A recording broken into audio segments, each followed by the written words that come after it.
We can no longer continue to make policy for ourselves, in our country, in our region, in our continent, on the basis of whatever support the Western world or France or the European Union can give us. It will not work. It has not worked, and it will not work. Our responsibility is to charter a path which is about how we can develop our nations ourselves.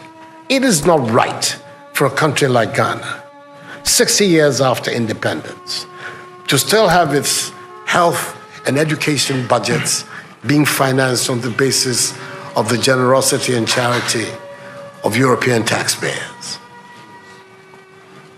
By now, we should be able to finance our basic needs ourselves. I just love what the Ghanaian president is doing. I'm proud of Ghanaian president Akufo. Just watch the wonderful speech this man made. If you look at the French president, he was kind of uncomfortable with the speech. Like, just look at the body language, you understand what I mean. Our perspective has not to be what the French taxpayer decides to do with whatever surpluses that they have in France. They're welcome. But this continent, with all that has happened, is still today the repository of at least 30% of the most important minerals of the world. It is a continent of vast, arable and fertile lands. It has the youngest population of any of the continents in the world. So it has the energy and the dynamism. We have seen it. These young men who are showing so much resilience and ingenuity in crossing the Sahara, finding ways to go across with rickety boats across the Mediterranean to really, those energies, we want to have those energies working inside our countries.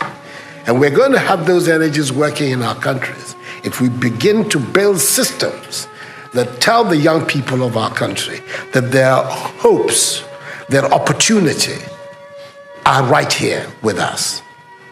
Migration and the movement of people is being presented in a manner which suggests that somehow it's a new phenomenon.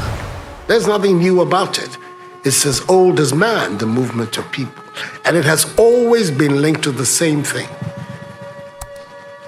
The failure of where you are to provide you with an opportunity, so you move somewhere else.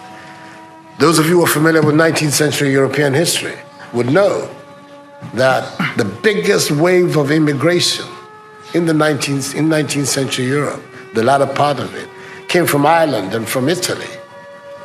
Waves upon waves, generations of Italians and the Irish people left their countries to seek the American paradise, largely because Ireland was not working, Italy was not working.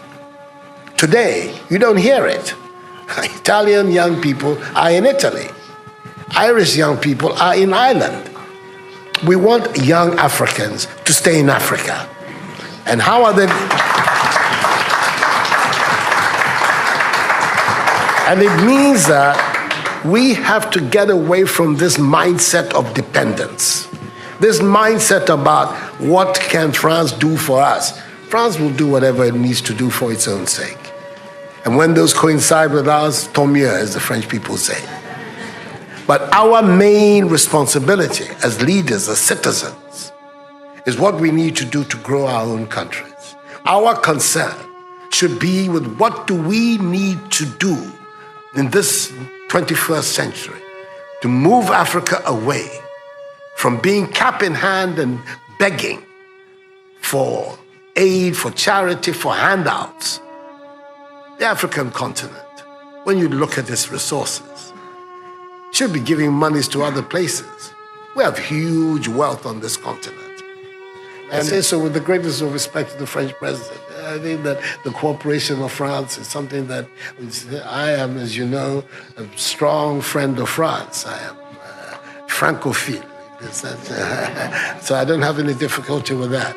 But I'm talking about our own propulsion, what we need to do to get our countries to work so that we can create the conditions that would allow our young people to forego this hazardous effort to get to Europe. They're not going there because they want to. They're going there because they don't believe they have any opportunities in our countries. So that should be our focus. And I believe that with that if we change that mindset of dependence, that mindset which is contingent on aid and charity, we would see that in the decades ahead of us, the full flowering of the African peoples would take place. And that new African personality that was talked about at the time of our independence will become real and imminent in our times. That's what I'm saying. I hope that I'm not upsetting the questioner or even some of my friends who are here.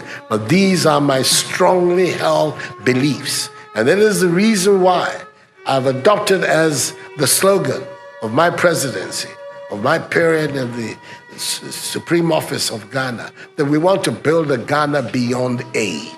A Ghana which is independent, which is self-sufficient, that is capable of standing on its own feet and building its own life. We can do it. I mean, for how long are these people going to control the resources of Africa?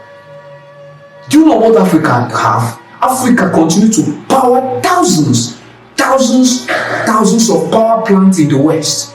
Uranium, gold, fuel, crude oil, everything that is being transported to the West, and people see there's nothing wrong with this. I mean, just take a look now.